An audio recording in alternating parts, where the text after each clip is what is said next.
Hello বন্ধুরা, study motivation YouTube চ্যানেলে তোমাদের সকলকে স্বাগত। আজকে আমি দ্বিতীয় শ্রেণীর আমার বইয়ের প্রথম পর্ব নিয়ে আলোচনা করছি। আজকে 6 এবং 7 নম্বর পৃষ্ঠা আলোচনা করব।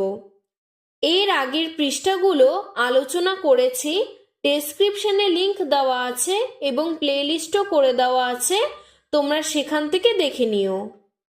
6 নম্বর পৃষ্ঠায় প্রথমে দেখো একটি ছবি দেওয়া রয়েছে। ছবিটিতে একটি বালকের হাতে একটি ফুটবল, দেখেই বোঝা যাচ্ছে যে ফুটবল খেলা চলছিল। ফুটবল ম্যাচে দুই দলই জিতেছে, তাই জন্য দুই দলের হাতে একসঙ্গে একটি ট্রফি। আর ওইদিকে পিছনে গ্যালারিতে অনেক লোকজন রয়েছে এবং দু দলের খেলোয়াড়রা রয়েছে। একটি দল নীল আর সাদা রঙের জামা পরা, আর একটি দল লাল আর হলুদ রঙের জামা পরা। এবার চলো আমরা পড়াটি পড়ে নিই। খেলার মাঠে আজ ছিল ফাইনাল খেলা। গ্যালারিতে খুব ভিড়। গ্যালারি মানে মাঠে বসার জায়গা, যেখানে বসে দর্শকেরা এই ফুটবল ম্যাচটি দেখছিল। দিক বেদিক থেকে লোক এসেছে। দিক বেদিক মানে চারিদিক। চারিদিক থেকে লোক এসেছে।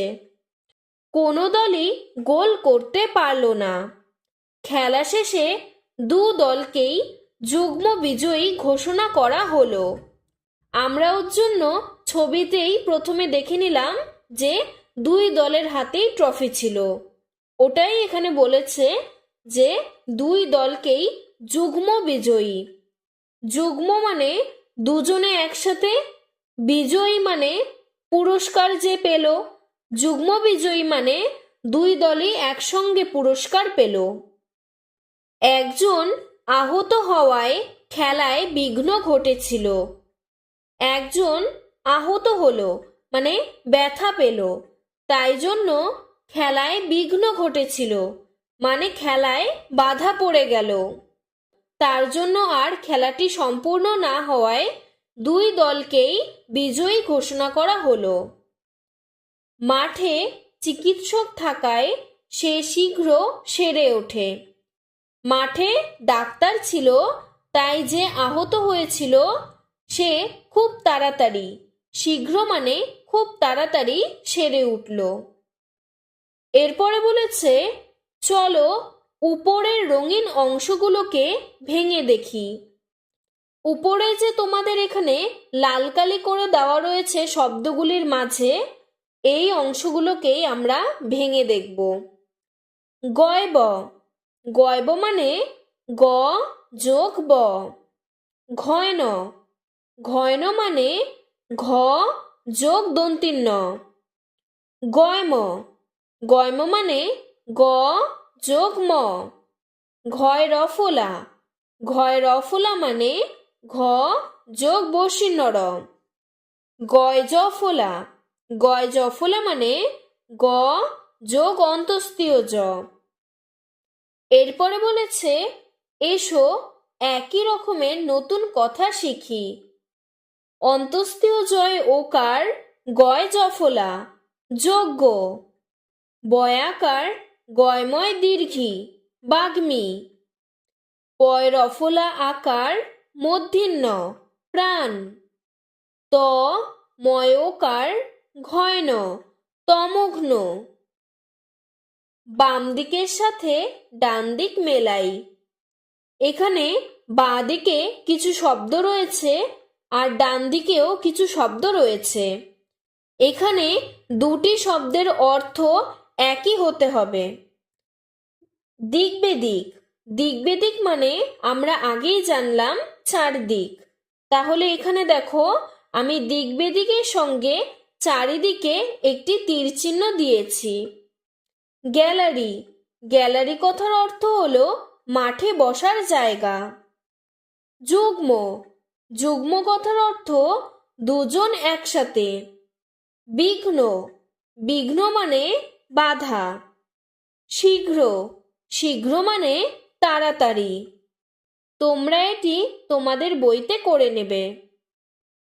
এরপর 7 নম্বর পৃষ্ঠাতে দেখো, একটি ছবিতে দেখতে পাচ্ছি একটি বালিকা অর্থাৎ একটি মেয়ে একটি নৌকায় করে কোথায় যেন যাচ্ছে।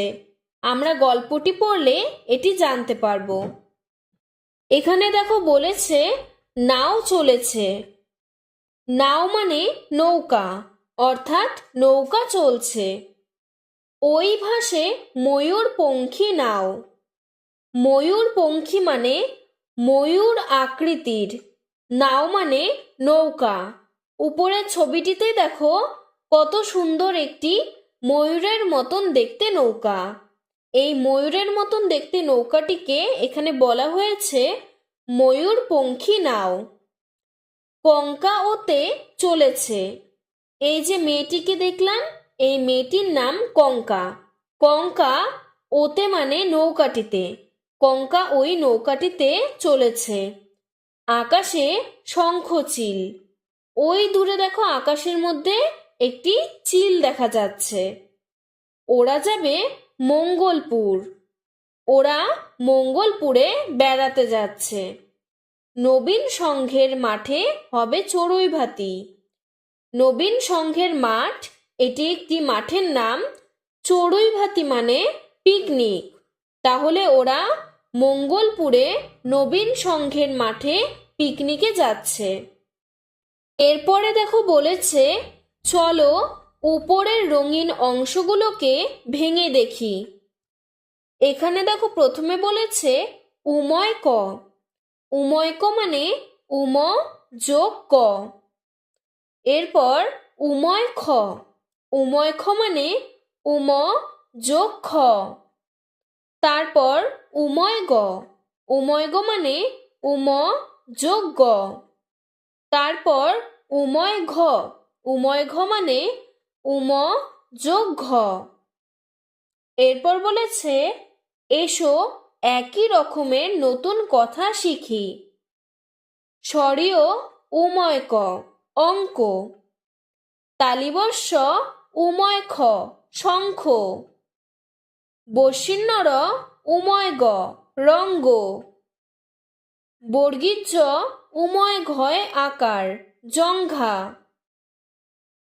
ঘর পূরণ করি। স্বরীয় উময় ক দন্তিন্য অঙ্কন। বর্গীজ উময় গ, তারপরের বক্সটি ফাঁকা দেওয়া আছে। আমি এখানে লিখেছি ল জঙ্গল। ল ব, তারপরের বক্সটি ফাঁকা দেওয়া রয়েছে। আমি লিখেছি উময় গ লবঙ্গ। ল ফাঁকা দেওয়া রয়েছে দন্তিন্য। এখানে মাঝখানে লিখেছি ল উময় ঘ দন্তিন্য লঙ্ঘন। আজকে এতটুকুই আলোচনা করলাম। পরের দিন আমরা পরের পৃষ্ঠাটি পড়ব। তাই ভিডিওটি ভালো লাগলে লাইক করে চ্যানেলটিকে সাবস্ক্রাইব করে দেবে। ধন্যবাদ।